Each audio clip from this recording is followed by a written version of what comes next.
اینکه فکر نکنن که با این کارشون میتونن به کشور ما صدمه‌ای وارد بکنن. ایران قوی تر از اون چیزیه که Come on, get the job done. Keep at it. Keep at it. Flatten it. You know what I'm talking about. Flatten it. Like Gaza was flattened. You get that job done.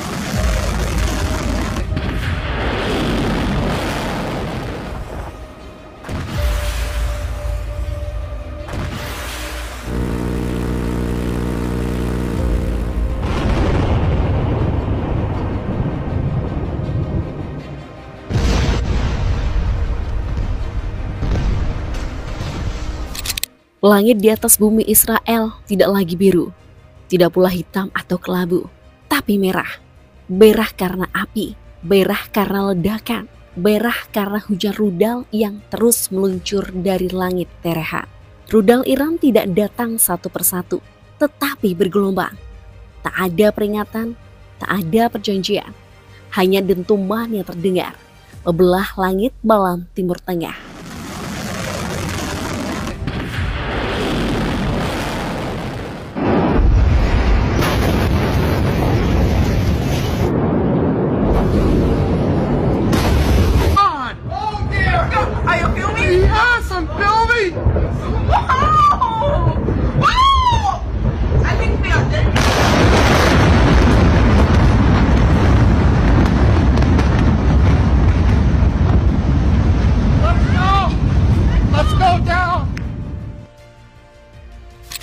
Israel yang awalnya memulai perang kini tersudut bersembunyi di bawah puing-puing kehancuran. Pertahanan udara yang selama ini dibanggakan tak mampu menyelamatkan kota-kota strategis dari hujan rudal Iran. Sirine terus meraung, ratusan rudal dari langit Teheran terus meluncur dengan kecepatan tinggi. Pangkalan militer, pusat penelitian dan cyber, hingga bunker persembunyian tentara Israel luluh lantak menahan serangan Iran. Ini jadi momen kehancuran paling parah dalam sejarah modern Israel.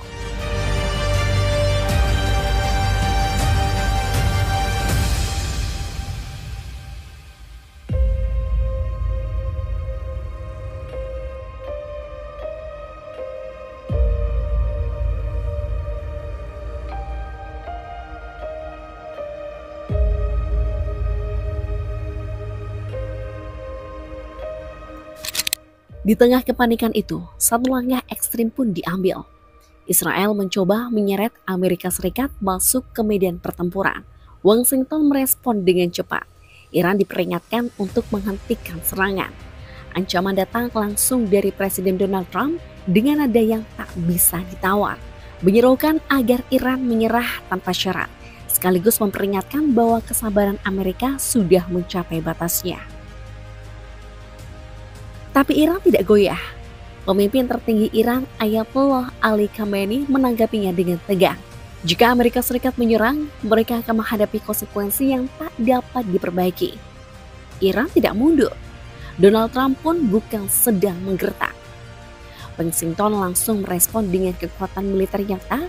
Sistem pertahanan udara THAAD dikerahkan ke Israel untuk menghadang gelombang rudal dari Iran dan sekutunya. Kapal induk kedua USS Nimitz bergabung dengan armada di Laut Merah. Sekitar 30 jet tempur siluman F-35 ditempatkan dalam posisi siaga di pangkalan Amerika di wilayah Teluk.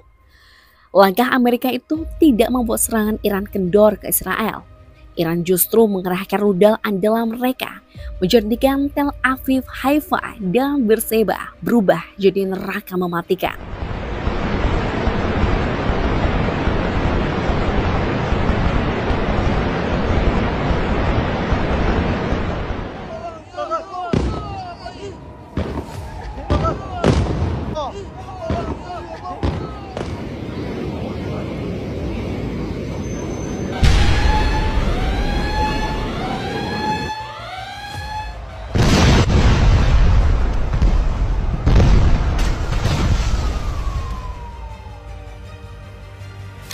Tekanan politik memaksa Amerika masuk ke konflik. Amerika menyerang dalam operasi yang disebut Midnight Hammer. 125 pesawat militer AS, termasuk 7 pesawat pengebom siluman B-2, dikerahkan membobardir 3 fasilitas nuklir Iran, yakni Fordo, Natanz, dan Isfahan. Serangan ini bukan sekedar pukulan militer. Ini sinyal terang bahwa Amerika tidak lagi jadi penonton dan sudah memasuki konflik terlalu dalam. Donald Trump meminta Iran untuk menyerah tanpa syarat serta berhenti menyerang Israel. Meski menerima kerusakan parah di 3 fasilitas nuklir mereka, Iran menolak untuk menyerah. Serangan AS pada mereka justru membuat Ali Khamenei makin marah.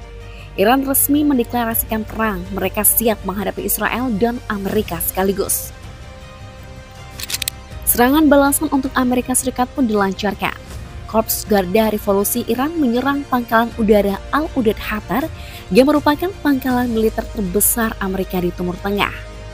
Serangan dengan belasan rudal itu sebagai balasan atas serangan Amerika terhadap 3 situs nuklir Iran. Serangan itu jadi pesan merah untuk Gedung Putih kalau Iran dalam keadaan apapun tidak akan membiarkan agresi apapun terhadap integritas teritorial, kedaulatan, atau keamanan nasional mereka. Iran juga mengancam kalau mereka bisa saja mengirimkan rudal berkekuatan tinggi ke kapal-kapal perang Amerika yang berlayar di Teluk. Dengan rudal balistik atau drone kamikaze, semua pangkalan militer Amerika di kawasan Teluk bisa mereka ratakan.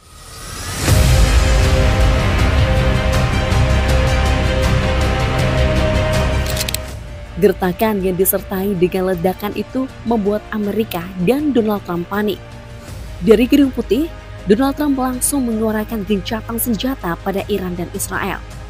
Dengan dalih untuk kebaikan semua, Trump berpidato dari mimbarnya, meminta semua pihak untuk duduk dalam meja perundingan.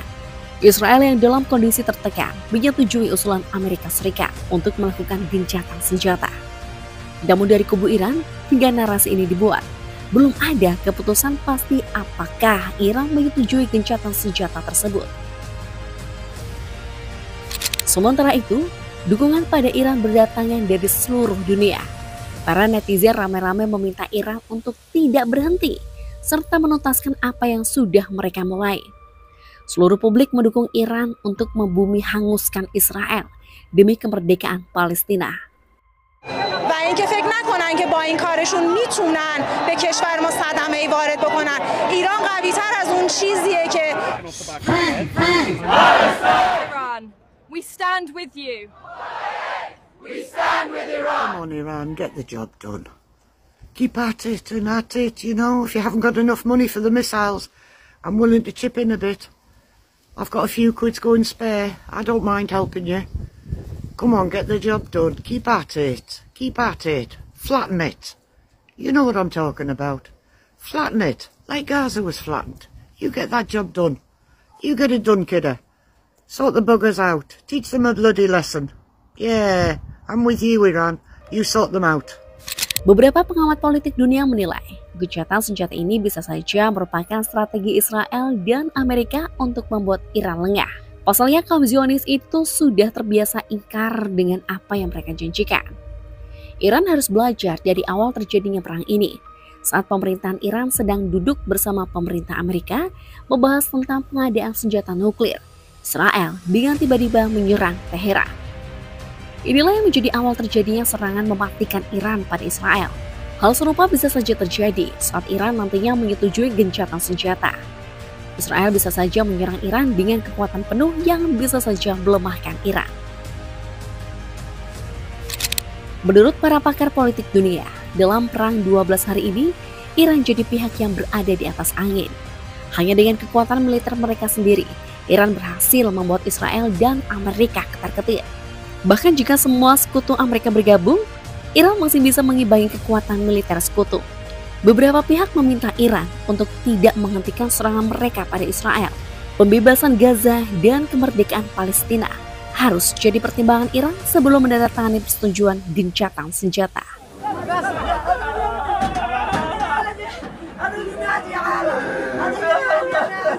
Inna lillahi wa inna ilaihi raji'un.